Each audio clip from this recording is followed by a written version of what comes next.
Hello everyone, today I'm going to show you how to build the X-Shock properly. Now the X-Shock comes standard with Yokomo R12 series and the YRF001 Formula 1 car.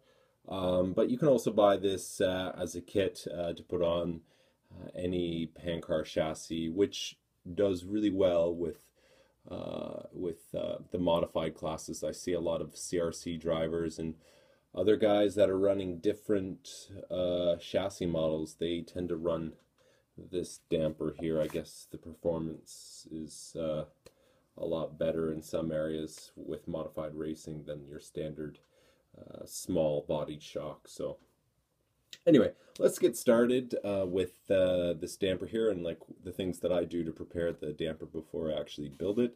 Now, the piston here tends to fit rather loosely between the two E-clips here, and so what I do is I add a drop of CA glue, just a small drop, and carefully place the drop of CA glue so the actual plastic piston will be connected to the E-clip so it doesn't move or shift whatsoever during the movement of the shock.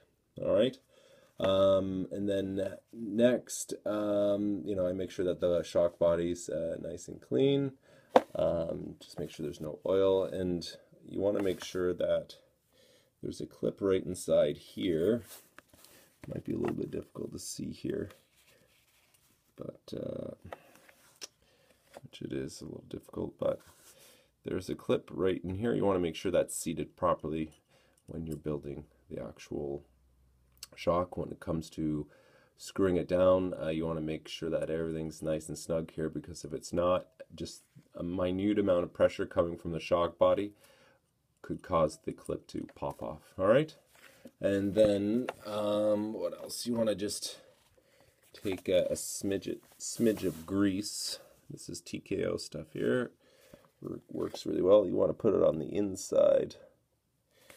Sorry, here, you want to put it on the inside. Well, properly put it on the inside. You want to make sure that that is nice and smooth. Wipe any excess off there, because you just want that grease to be running in between the shaft and the actual O-ring that's inside here. All right, so yeah, that's pretty good. There shouldn't be a problem there. All right, so there we go. Next, get your oil. Yes, I'm running 2000 now for Japan racing. We race 21.5 cell, and the hot ticket is running 2000 weight oil with this, because the amount of torque that the motor applies is so much that you need a heavier oil to really control the dampening. All right, so I filled the shock up to the, you can probably see it here, up to the lines here. All right, you don't need to go any further than that. Next, what I do is I take the piston and I push that piston all the way down to the very bottom. All right, like so. And I keep it there. All right, and I don't allow this piston, when I'm screwing this down, I don't allow this piston to come up. So what I do is I take my finger here, push it down, and I just tilt it on its side, and it's perfectly fine to have it on an angle. Now, if you're building this for the first time and you're wondering what that foam is for, now I'm just going to go slowly here. That foam is actually to absorb any of the excess oil that's in the shock body.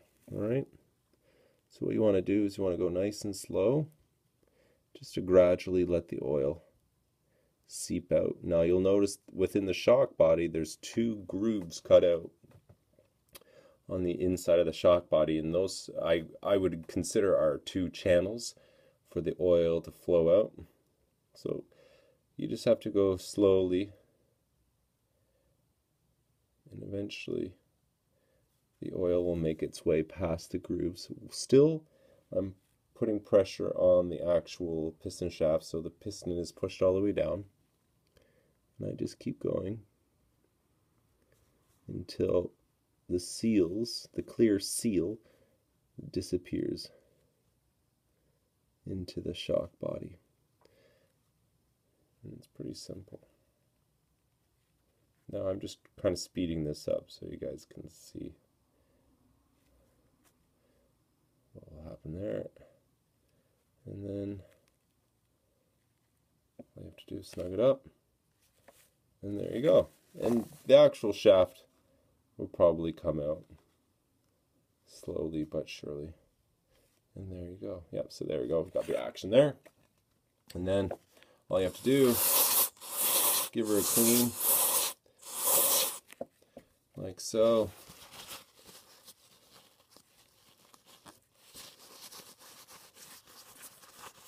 Give it a clean. If you want, you can apply some grease there on the shaft just to make sure that when it compresses, it'll still get some grease on the inside of that O-ring. Alright, so there you go. That's how you do it. Easy and effective. It's okay if it does that. And that's pretty much it. It's pretty simple. One of the easiest shocks to build and to build consistently. And that's the Yokomo X shock. Alright, and there you go. Alright, bye-bye.